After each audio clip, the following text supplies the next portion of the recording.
الحمد لله نحمده ونستعينه ونستهديه ونؤمن به ونتوكل عليه ونعوذ بالله من شرور أنفسنا ومن سيئات أعمالنا. من يهده الله فلا مضل له ومن يضلله فلا هادي له، وأشهد أن لا إله إلا الله وحده لا شريك له، وأشهد أن سيدنا ومولانا محمدًا عبده ورسوله، صلى الله تعالى عليه وعلى آله وصحبه وبارك وسلم تسليما كثيرا كثيرا. أعوذ بالله من الشيطان الرجيم. بسم الله الرحمن الرحيم. فاستبقوا الخيرات أينما تكونوا يأت بكم الله جميعا، إن الله على كل شيء قدير. وقال سبحانه: إنهم كانوا يسارعون في الخيرات ويدعوننا رغبا ورهبا وكانوا لنا خاشعين.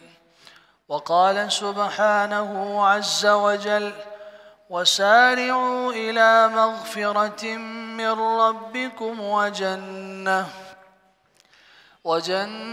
عرضها السماوات والأرض أعدت للمتقين. وقال سبحانه عز وجل: والسابقون السابقون أولئك المقربون في جنات النعيم. وقال عز وجل: وفي ذلك فليتنافس المتنافسون.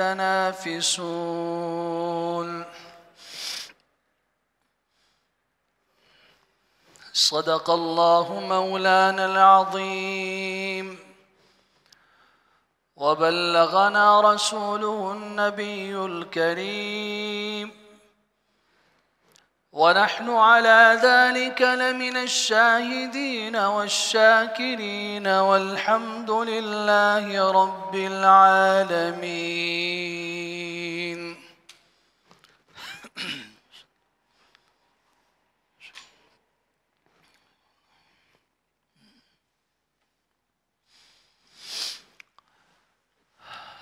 قابل صد احترام حضرات،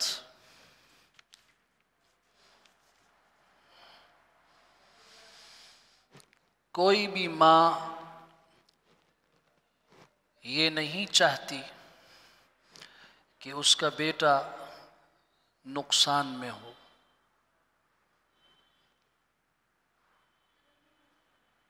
تو 70 ماؤں سے بڑھ کر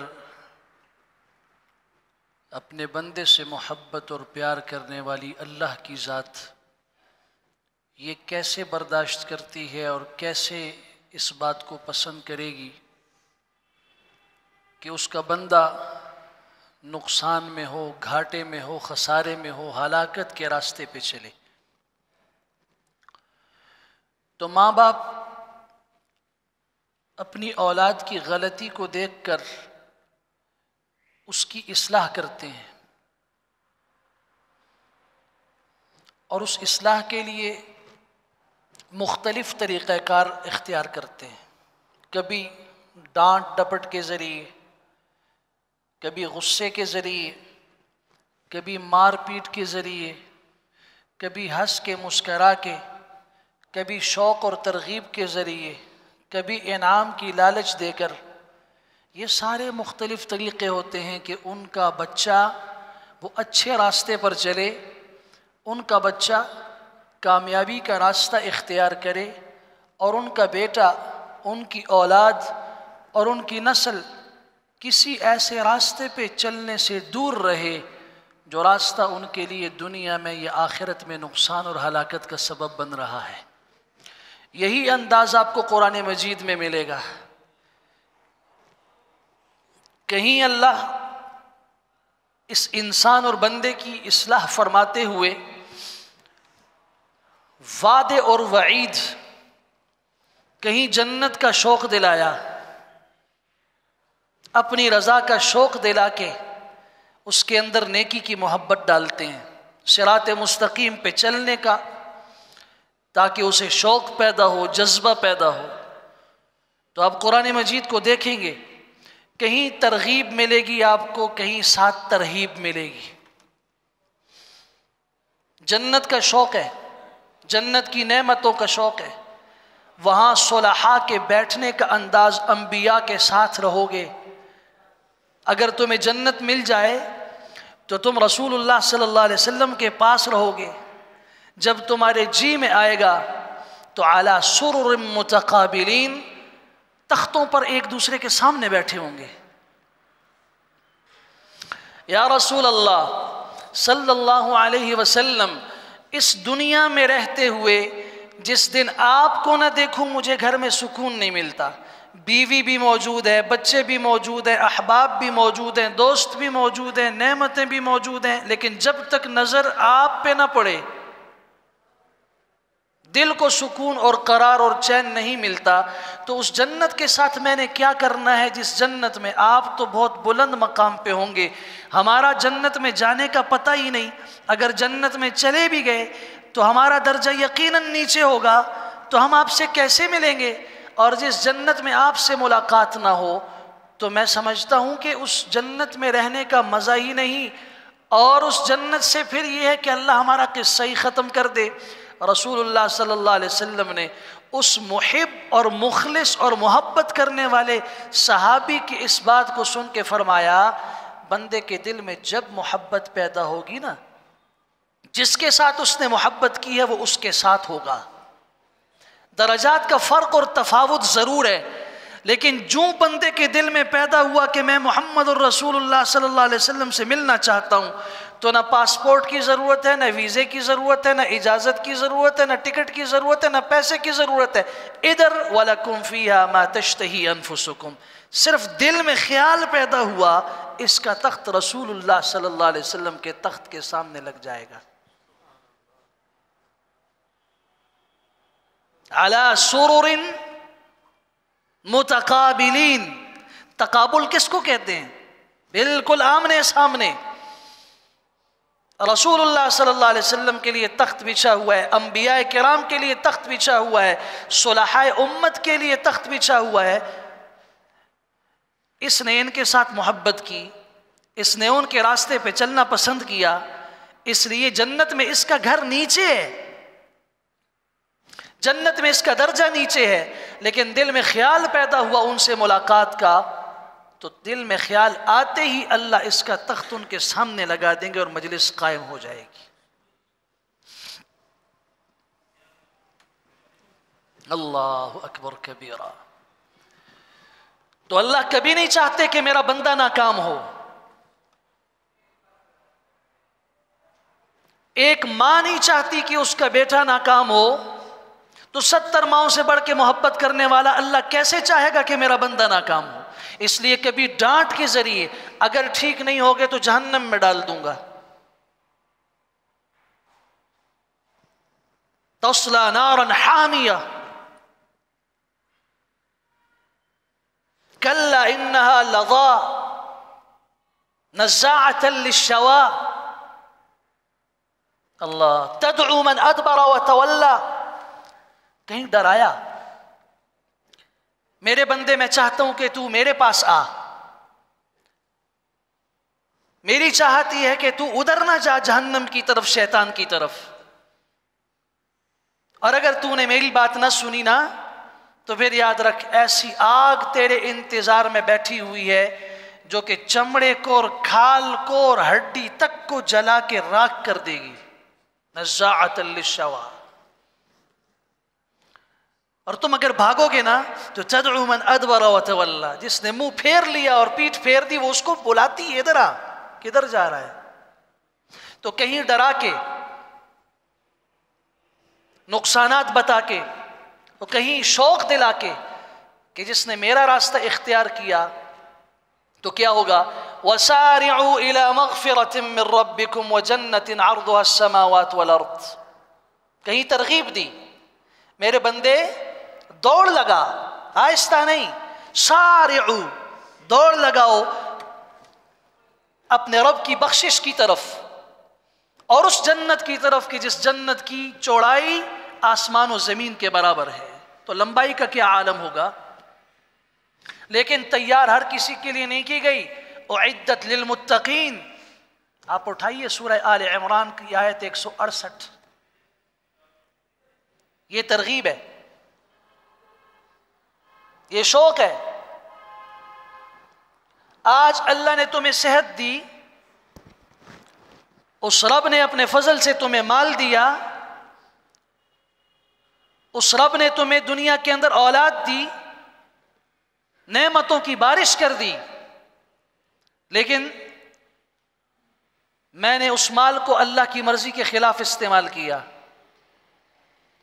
اس بندے نے اپنی اس جان کو اللہ کی رضا کے خلاف لگایا. رب نے کہا یہ دیکھو، اس نے کہا میں یہ دیکھوں گا.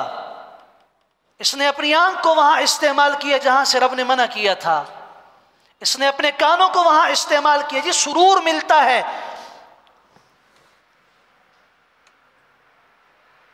موسیقی روح کی غذا ہے.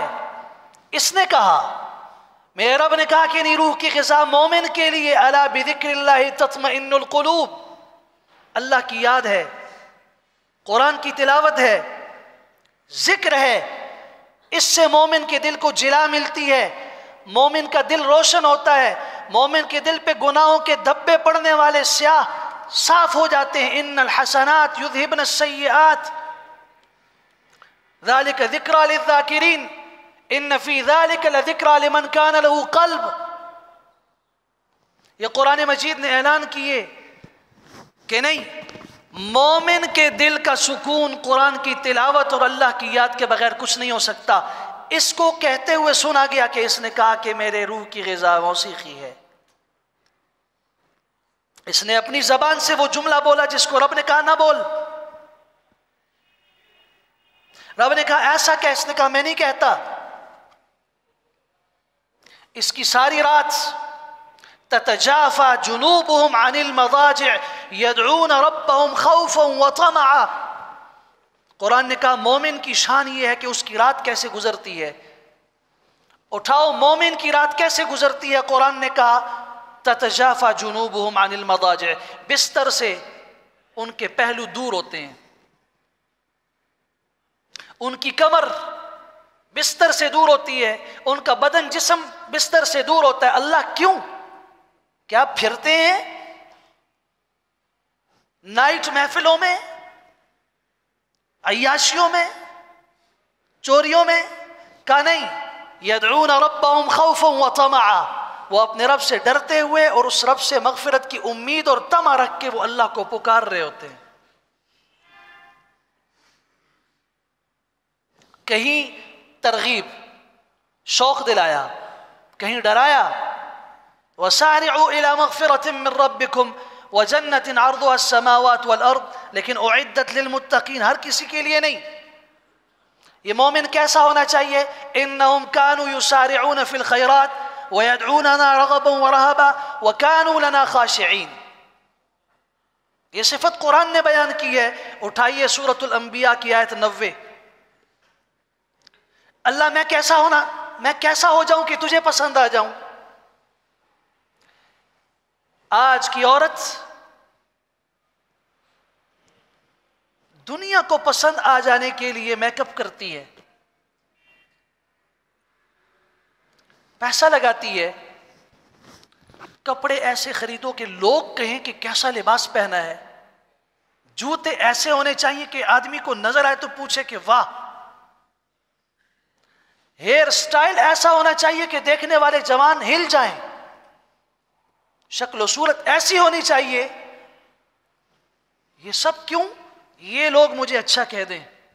اور میں کعبے کے رب کی قسم کھا کے کہتا ہوں کہ اگر کسی کو خوش رکھنے کے لیے ایسا کر رہے ہو تو یہ تمہاری خیالی ہے، خام خیالی ہے. سوچ لو اس نے سب کچھ کیا، تمہاری نظر میں وہ بھایا نہیں، تمہیں پسند نہیں آیا، تو تم اس کی نظر میں کیسے بھا سکتے ہو؟ پیسہ بھی خرچ کرو، سب کچھ کرو، اپنے رب کو بھی ناراض کرو جو سب سے بڑے نقصان کی بات ہے. کس لیے؟ مجھ سے یہ خوش ہو جائے. نہیں ہوگا یہ.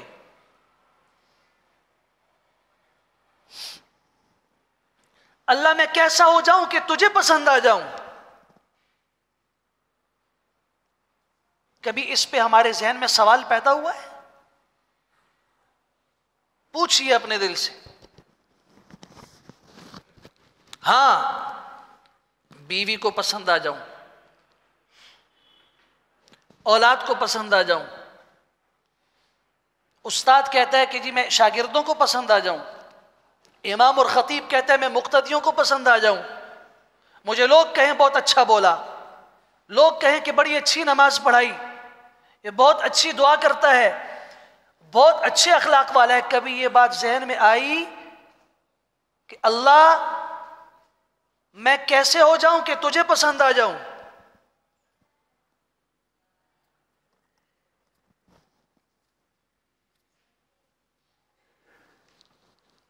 اما عائشہ صدیقہ رضی اللہ تعالیٰ عنہ کی روایت ہے، قرآن مجید کی آیت پڑھی والذین یؤتون ما آتوا وقلوبهم وجلہ، سورۃ المومنون ہے، آیت 60، جس میں اللہ فرماتے ہیں کہ یہ وہ لوگ ہیں کہ جو اپنا مال خرچ کرتے ہیں، دیتے ہیں، اور دیتے وقت کیفیت کیا ہوتی ہے؟ تکبر نہیں، بڑائی نہیں، خوشی نہیں، اترانا نہیں، فخر نہیں. میں نے پیسہ لگا دیا، میں نے مسجد بنا دی، میں نے یتیم کے سر پہ ہاتھ رکھا، میں نے مسجد میں چٹائی ڈال دی، میں نے مسجد میں قرآن رکھوا دیے، میں نے حافظ قرآن کی تربیت کی، میں نے حافظ قرآن کے ساتھ یہ کیا، میں نے مدرسے کے ساتھ یہ کیا، میں نے یتیم خانے کے ساتھ یہ کیا. نہیں، وَقُلُوبُهُمْ وَجِلَةٌ، ان کے دل کانپ رہے ہوتے ہیں. سورۃ المؤمنون آیت نمبر 60 جا کے قرآن مجید گھر میں کھول کے ترجمہ پڑھ لیجئے. اللہ کا دیا ہوا خرچ کر کے ان کے دل کانپ رہے ہیں. تو جب یہ آیت نازل ہوئی، اما عائشہ صدیقہ رضی اللہ تعالیٰ عنہ کہنے لگی یا رسول اللہ اہم یسرقون، کیا یہ لوگ چوری کرنے والے ہیں؟ ظاہر ہے کہ مال خرچ کرتے وقت تو انسان کو خوشی ہونی چاہیے کہ میں اللہ کے راستے پہ لگا رہا ہوں، لیکن دل کانپے ہوئے ہیں، دل دھڑک رہے ہیں اور گھبرا رہے ہیں خوف سے. ایسا کیوں ہے؟ اما عائشہ فرماتی ہیں یا رسول اللہ کیا یہ لوگ چوری کرنے والے ہیں؟ اہم یشربون الخمر، کہ یہ شراب پینے والے ہیں؟ ویسرقون، چوری کرنے والے ہیں، اس لیے ان کے دل دھڑک رہے ہیں. آپ علیہ السلام نے فرمایا نہیں، ہم یصلون ویصومون ویتصدقون، یہ لوگ نماز پڑھنے والے ہیں، یہ لوگ صدقہ کرنے والے ہیں، یہ لوگ روزہ رکھنے والے ہیں. آپ نے فرمایا اس کے باوجود اللہ کا خوف ان کے دلوں پر اس قدر غالب ہے کہ یہ اللہ کے راستے میں خرچ کر کے بھی ڈر رہے ہیں کہ پتہ نہیں اللہ نے ان کا یہ مال قبول کیا بھی نہیں کیا. وجلۃ قلوبہم، ان کے دل گھبرائے ہوئے ہیں اس لیے کہ اللہ نے قبول کیا بھی یا نہیں کیا. پھر اگلی آیت فرمائی اولئک یسارعون فی الخیرات، یہ وہ لوگ ہیں جو خیر اور نیکی کے کاموں میں آگے بڑھنے والے ہیں، دوڑنے والے ہیں. وہم لہا سابقون. اللہ کس کو پسند کرنا چاہتے ہیں؟ یہ ایک سوال ہے. اللہ کو کون پسند ہے؟ وہ شخص جو نیکی کی طرف دوڑ لگانے والا ہو، جو نیکی کی طرف چل کے جانے والا نہیں، دوڑ لگانے والا. اسی لیے آپ سورہ بقرہ اٹھائیے، اس کے دوسرے رکوع کی، دوسرے پارے کے دوسرے رکوع کی دوسری آیت ہے، فاستبقوا الخیرات، حکم دیا جا رہا ہے خیر اور بھلائی کے کاموں میں فاستبقوا، ریس لگاؤ، ایک دوسرے سے آگے بڑھو، جس کو ہم ہندکوں میں کہتے ہیں ریس کرو، ایک دوسرے سے آگے بڑھنے کی کوشش کرو۔ یہاں مساجد کی کمیٹیاں بنی ہوئی ہیں، یہ لوگ محسن ہیں، اللہ کے اوپر احسان کرنے والے لوگ ہیں، یہ دین پہ احسان کرنے والا ظالم طبقہ بیٹھا ہوا ہے۔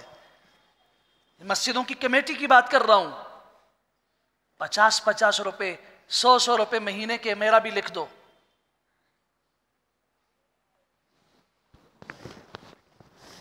احسان کر رہے ہو اللہ کے اوپر یا مسجد کا مذاق اڑا رہے ہو؟ تم نے مسجد کو نسوار کے برابر بھی نہیں سمجھا۔ اپنے ایمان کی فکر کرو۔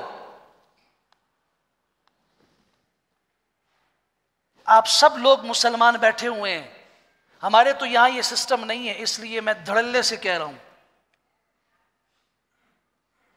مختلف مساجد سے آپ لوگ ہیں، ایمان سے بتاؤ ایسا ہے یا نہیں ہے؟ مسجد کے نمازی ہیں، ان کی کوٹھیاں دیکھو تو ایک سے ایک، گاڑیاں دیکھو تو ایک سے ایک، ان کے لباس دیکھو تو ایک سے ایک۔ مسجد کے معاملے میں ماہانہ 50 روپے لکھ چھوڑو جی،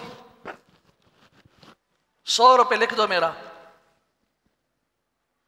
کل مجھے ایک بزرگ ریس، سفید ریس بزرگ نے کہا، میرے ساتھ اور ساتھی بھی تھے، کہ ایک معذور امام صاحب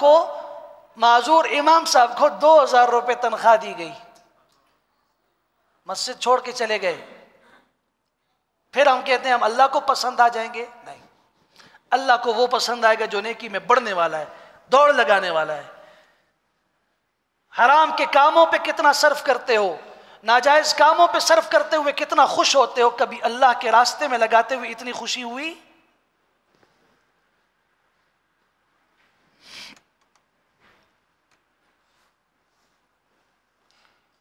بیس 50 100 روپے دیے، وہ سفید ریش آدمی کی ڈیوٹی لگائی، مہینے کے بعد وہ گھروں کے اوپر دستک دے رہا ہے، دستک دے کے کہتا ہے جی او مسیتی استے پیسے دے چھوڑی، شام ہی آ رہی ہو، شام کو ہی آ گیا۔ وہ بچہ نکلتا ہے جی صبح آ رہی ہو، 6 چکر لگانے بعد 50 روپے دے دیے۔ ایک نسوار کھانے والا جو نسوار کی پوڑی ایک دن میں کھاتا ہے، مہینے کا حساب لگاؤ تو 400 روپے تو یہ کھا رہا ہے، 300 روپے۔ یہ مذاق نہیں ہے تو کیا ہے؟ یہ میں درد سے کہہ رہا ہوں، بات ایسا ہے، ہمارے معاشرے میں ہے یہ۔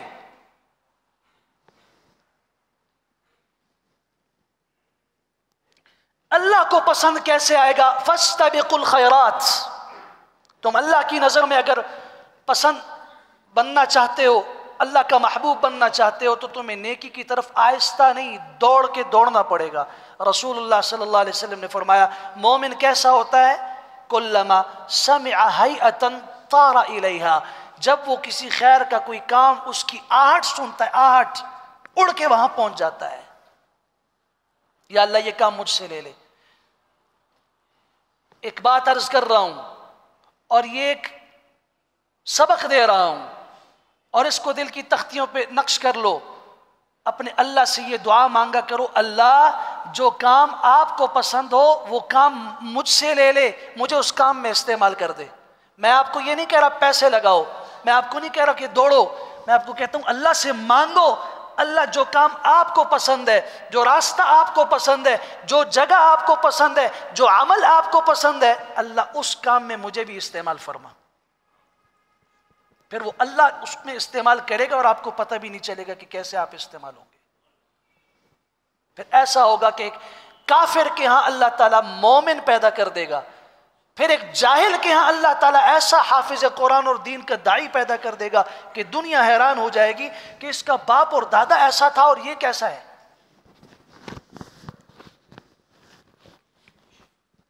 قرآن نے تعریف کی ایمان والے کی، انہم کانوا یسارعون فی الخیرات، یہ اچھے کاموں میں، نیکی کے کاموں میں دوڑتے ہیں یہ. وَيَدْعُونَنَا رَغَبًا وَرَهَبًا، رغبت اور ڈر کے ساتھ اللہ کو پکارتے ہیں. وَكَانُوا لَنَا خَاشِعِينَ، اللہ سے ڈرنے والے ہیں. سورہ مطففین کے اندر، جس کا دوسرا نام سورہ تطفیف ہے، 30ویں پارے کی سورت ہے، اس کی آیت نمبر 26 اٹھا کے پڑھیے. وَفِي ذَلِكَ فَلْيَتَنَافَسِ الْمُتَنَافِسُونَ. ایمان والوں کو اس میں رغبت رکھنی چاہیے، اس چیز کے اندر رغبت رکھنی چاہیے.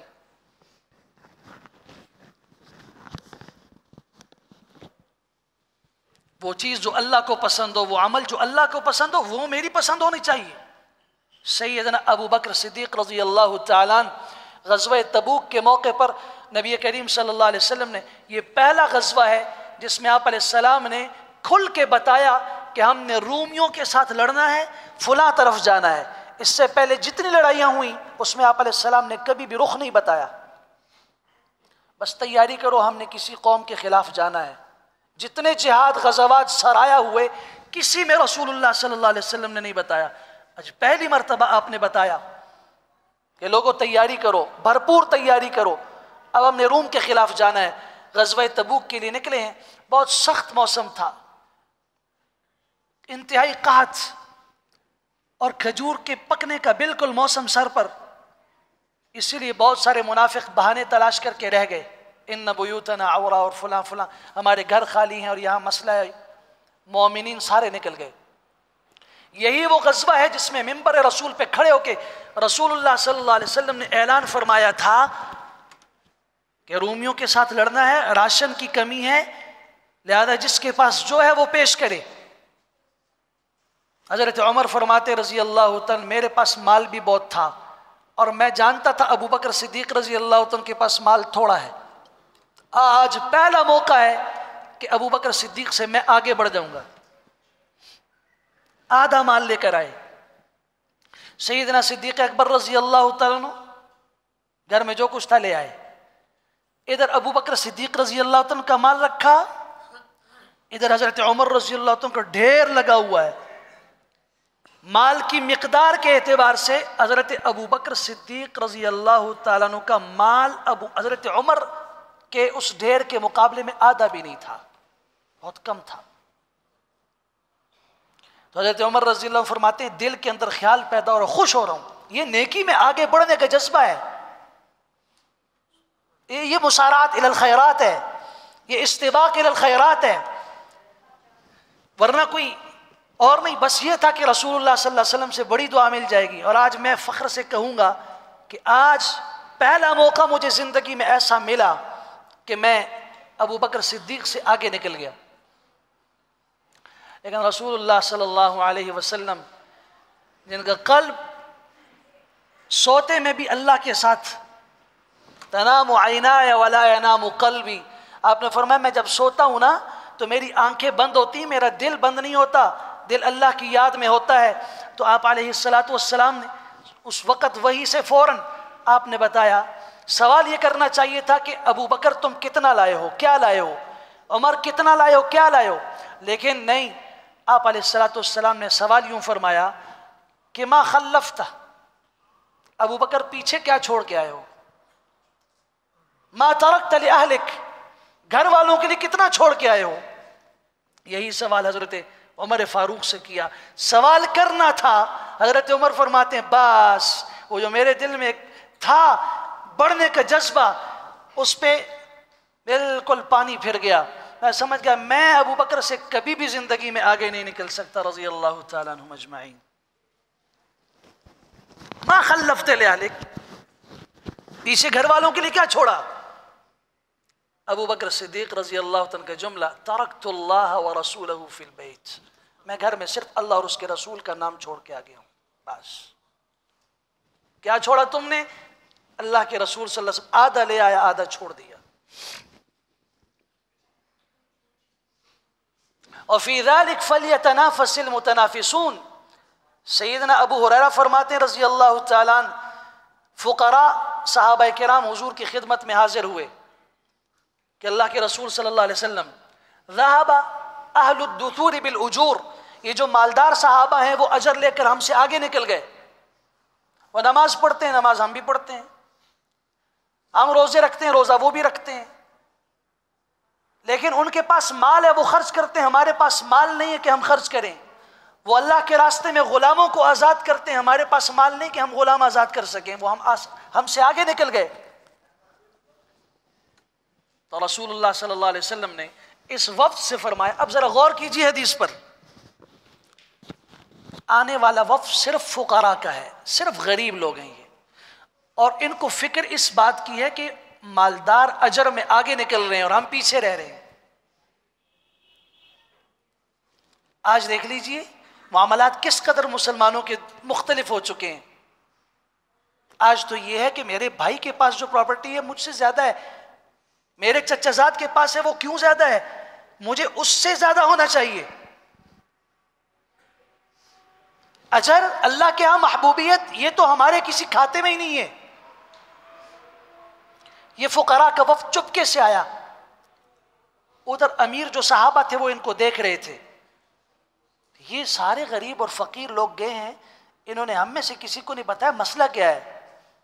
آپ علیہ السلام نے ان فقراء کو بتایا کہ میں تمہیں ایک چیز بتاتا ہوں، وہ یہ ہے کہ تسبحون وتہللون وتکبرون وتحمدون دبر کل صلاۃ، ہر نماز کے بعد تسبیح، سبحان اللہ، الحمدللہ، لا الہ الا اللہ، اللہ اکبر، یہ 33 مرتبہ کہا کرو، وہ اجر میں تم سے آگے نہیں بڑھ سکیں گے۔ چپکے سے یہ وظیفہ لیا، چلو اب ہم ان سے وظائف کے اندر مقابلہ کریں گے، یہ مال خرچ کریں، ہم وظیفے پڑھیں گے، ہم تسبیحات پڑھیں گے۔ انہوں نے کان لگایا، حضور کے پاس آئے، پوچھا کہ بھئی کیا مسئلہ تھا، ان لوگوں نے کیا مسئلہ پوچھا، آپ نے بتایا یہ تھا، ان کو بھی پتہ چل گیا، انہوں نے بھی وہ سلسلہ شروع کر دیا۔ یہ لوگ پھر آئے کہ اللہ کے رسول صلی اللہ علیہ وسلم، انہیں خبر ہو گئی، انہوں نے بھی تسبیحات شروع کر دی، وہی اعمال شروع کر دیے، اب تو پھر آگے نکل گئے۔ تو آپ علیہ السلام نے فرمایا ذالک فضل اللہ یؤتیہ من یشاء، اب اس میں کچھ نہیں کر سکتا، یہ اللہ کا فضل ہے، اللہ تعالیٰ جسے دے۔ انصار صحابہ کرام میں سے قبیلہ اوس کے لوگ، حضرت انس بن مالک فرماتے ہیں رضی اللہ عنہ، اوس کے حضرات فخر کر رہے تھے، ان لوگوں کا فخر بھی تھا تو فخر صرف آخرت کے معاملے میں تھا، نیکی کے معاملے میں تھا۔ آپ اندازہ لگائیے، اوس کے لوگوں نے فخر کیا کہ ہم میں سے 4 لوگ ایسے ہیں کہ ان کے مقابلے کا صحابہ کرام میں کوئی نہیں۔ انصار میں سے ہمیں کہنے لگے ہم میں سے وہ صحابی ہیں جن کی لاش کی اللہ نے حفاظت کی تھی، عاصم بن ثابت انصاری رضی اللہ تعالیٰ عنہ، دشمن ان کے لاش کی بے حرمتی کے لیے آگے بڑھا، انہوں نے دعا کی تھی اللہ جب میں شہید ہو جاؤں تو میں نے آپ کے دین کی حفاظت کی خاطر اپنی جان کا نذرانہ پیش کیا ہے اور پیش کر رہا ہوں، اللہ جس وقت یہ لوگ مجھے شہید کر دیں تو میرے جسم کو ان کی بے حرمتی سے محفوظ فرما، اللہ میں نے آپ کے دین کی حفاظت کی، فحمی، اللہ میری حفاظت فرما، جسدی و لحمی، میرے جسم کی حفاظت فرما، میرے بدن کی حفاظت فرما۔ تو اللہ تعالیٰ نے دعا کو قبول فرمایا، بھیڑوں کا ایک لشکر آ گیا، بخاری شریف کے الفاظ ہیں، یہ بھیڑیں آ گئیں اتنی بڑی تعداد میں کہ یہ دشمن سارے ان کی لاش کو چھوڑ کے بھاگ گئے۔ کہاں تدفین ہوئی کسی کو خبر نہیں۔ یہ اوس میں سے تھے، تو قبیلہ اوس کے لوگوں نے فخر کیا کہ ہم میں سے وہ آدمی ہیں جن کی حفاظت، لاش کی حفاظت اللہ نے فرمائی، ایسا کسی اور کے ساتھ نہیں ہوا۔ ہم میں اس کے علاوہ غسیل الملائکہ حضرت حنظلہ رضی اللہ تعالیٰ عنہ جو شہید ہوئے اور شہادت کے بعد ان کو غسل دیا فرشتوں نے، یہ اعزاز کسی اور کو حاصل نہیں، یہ بھی اوس میں سے تھے۔